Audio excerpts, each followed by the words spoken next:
The PWI 250 is officially here, and we need to talk about these rankings. Hey everyone, it's Denise here, and you guys know I love women's wrestling.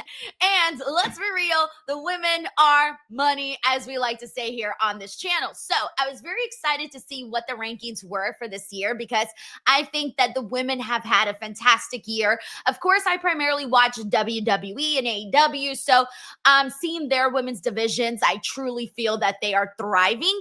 And I thought, you know what, like this is going to be a tough year because there are so many women that are literally killing it. So I haven't seen the full ranking. I have seen the top two, but I did not see the entire list. So I'm literally going to be finding out right here, right now, what this ranking even is and what it looks like. So let's do this. So let's go ahead and kick it off. We're actually going to kick it off with number one. We're going to do this. We're going to work our way backwards because number one is Mercedes Mone.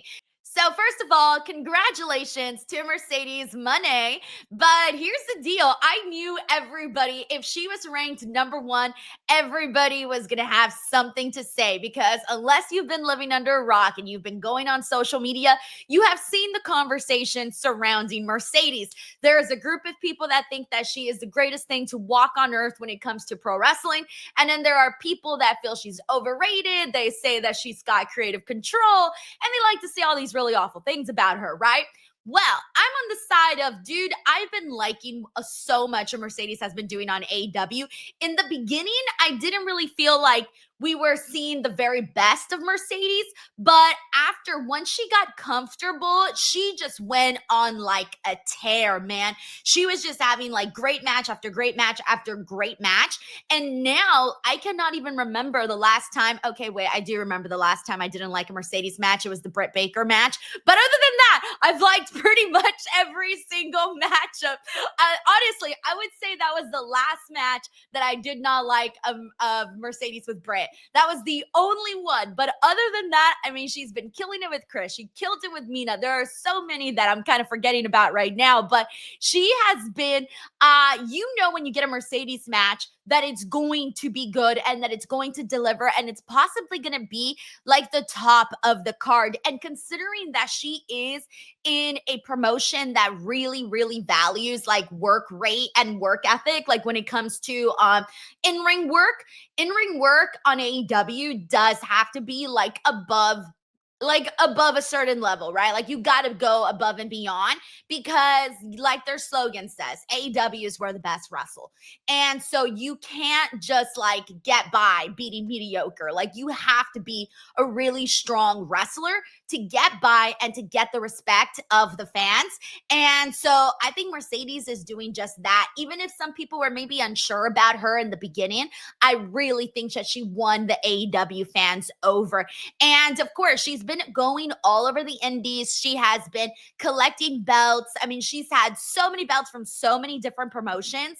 And I know some people don't like that and they get mad about it. But I kind of see it as like, you know what? Like she's going out there and she's working with these women that some women probably never thought that they would get to wrestle Mercedes. And it's like a really cool opportunity. And I don't think she's going to have all those championship belts forever. But I do think it helps sort of get promotions some attention if she has the belt, as well as give the women some opportunity to like, get to wrestle somebody that has done all the things that Mercedes has done. So I know some people are going to be mad that Mercedes is number one, but I do think that she has been killing it. I think she's been working so hard, and I cannot sit here and say that I don't think she deserves it. I do think she does.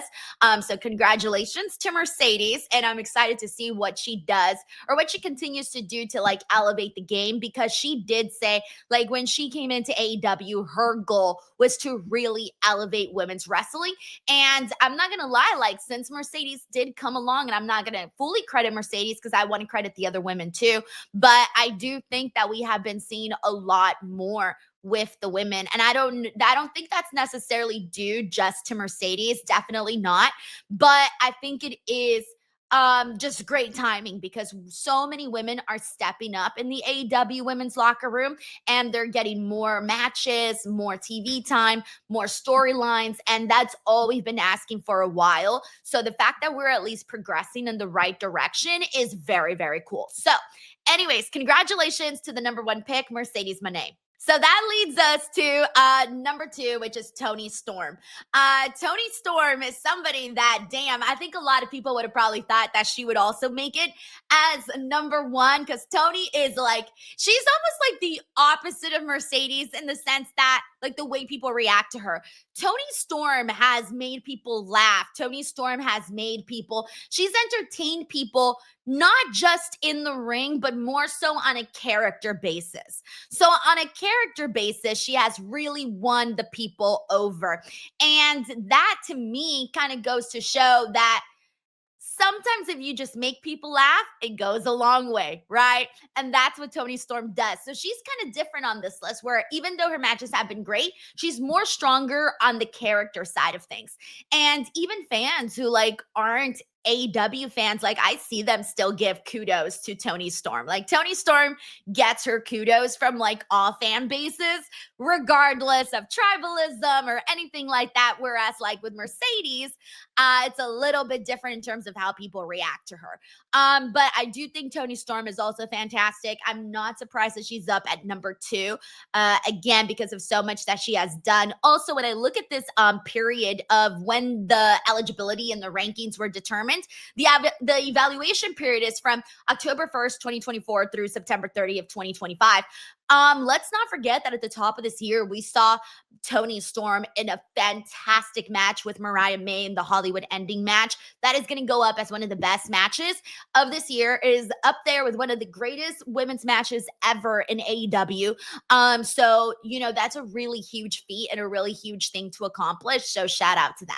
Next up, number 3 is Sareee Kamitani. Now, I'm so sorry if I messed up the pronunciation of this name. I am completely blunt and honest on these videos, as many of you guys know. I am not familiar with Sareee, unfortunately, because, again, I mainly cover WWE and AEW, so my apologies. I really don't know what to say on this one because I'm not familiar with her work, but I will take their word for it, guys. I will take their word for it, and I'm also going to use this as an educational tool to maybe go and search up some of her matches over on YouTube.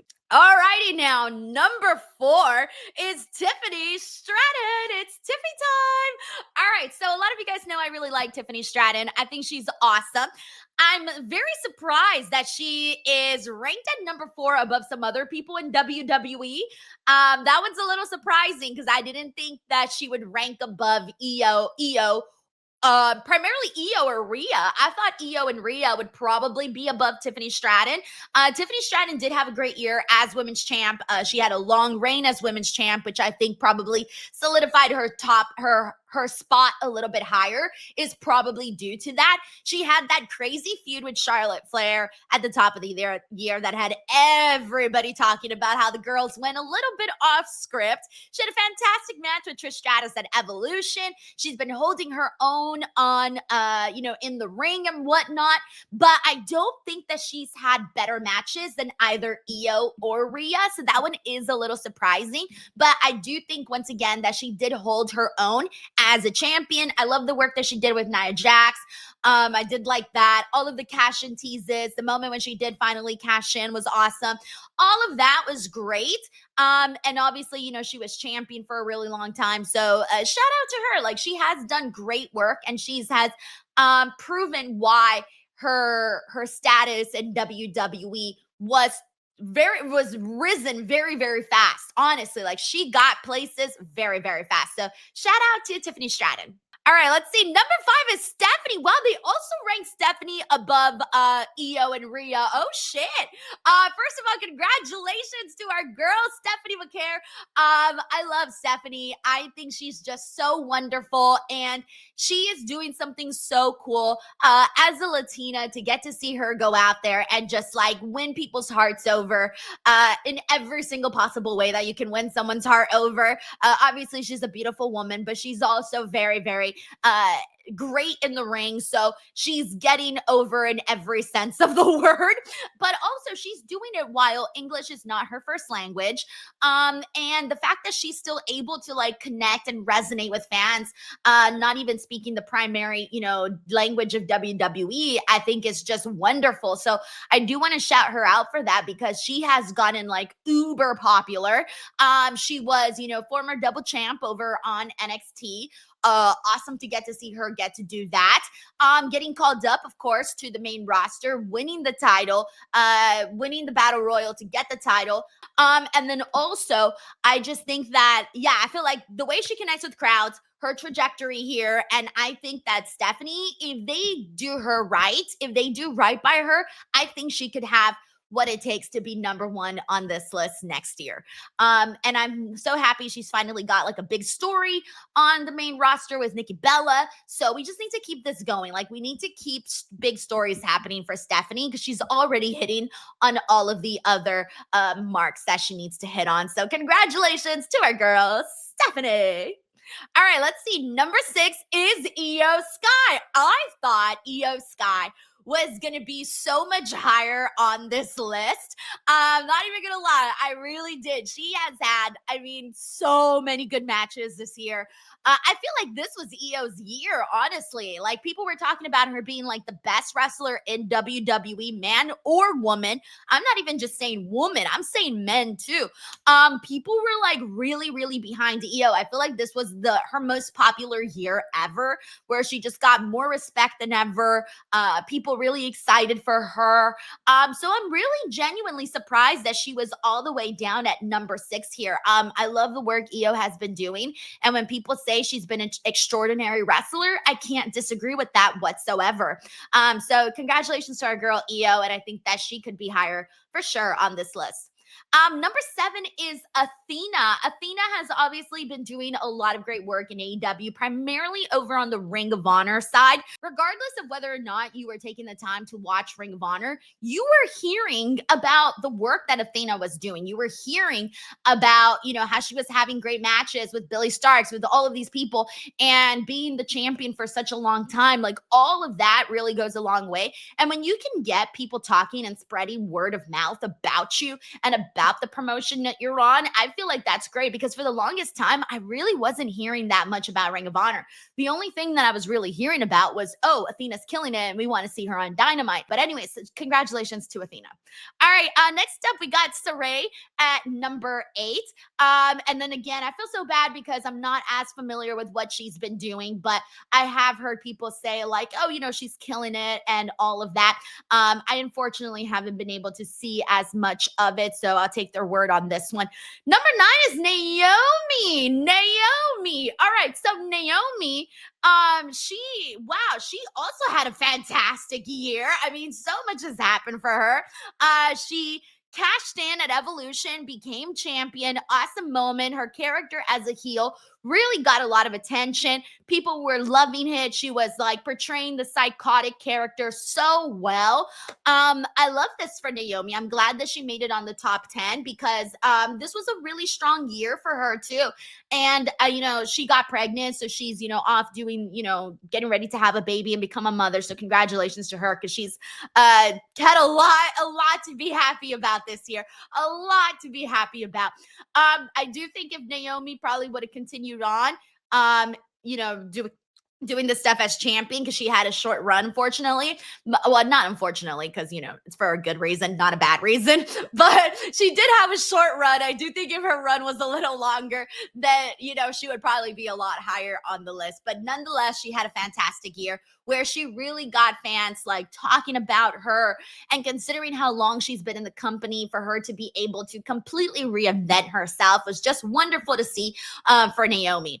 All right, and number 10 is Rhea Ripley. Rhea Ripley, I thought was going to be like top 5 on this list. Wow. Here's the thing, like she was part of so many great matches too. Like she was there, WrestleMania. WrestleMania, the match with the IYO. She had an awesome match with Raquel, and those are just off the top of my head. But like Rhea Ripley does not have bad matches at all. I'm thinking probably the reason she was probably ranked so low on this was maybe storyline wise. I'm trying to think because her big storyline for such a long time was with the work that she was doing with Liv Morgan. And then she recently started the storyline with IYO Sky, but it hasn't really progressed to really much of anything other than them being like friends and whatnot.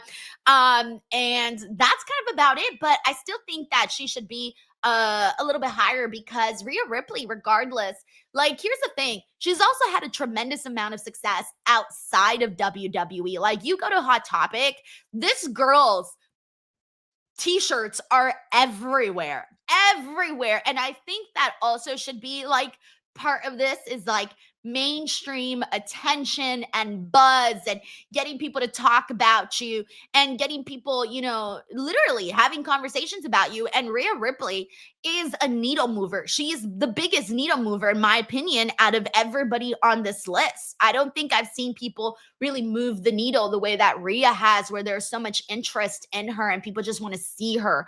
And so I think all of that should also be part of this.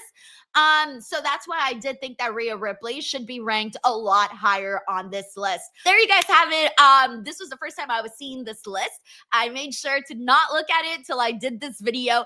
So hopefully you guys enjoyed this little reaction vid and also with opinion. So thank you for watching. Please do not forget to let me know in the comments section below what you guys thought of the rankings, who you thought was maybe supposed to be on the top 10 and didn't make it, who you might project will be there eventually. Let me know who are some of the people that you feel should have been on this list, or maybe should have been a little higher, or some of your favorites, people you thought were properly placed, all of that. And do not forget to subscribe to this channel for more daily pro wrestling content. Thank you guys so much. Catch you on the next one. Bye, everyone.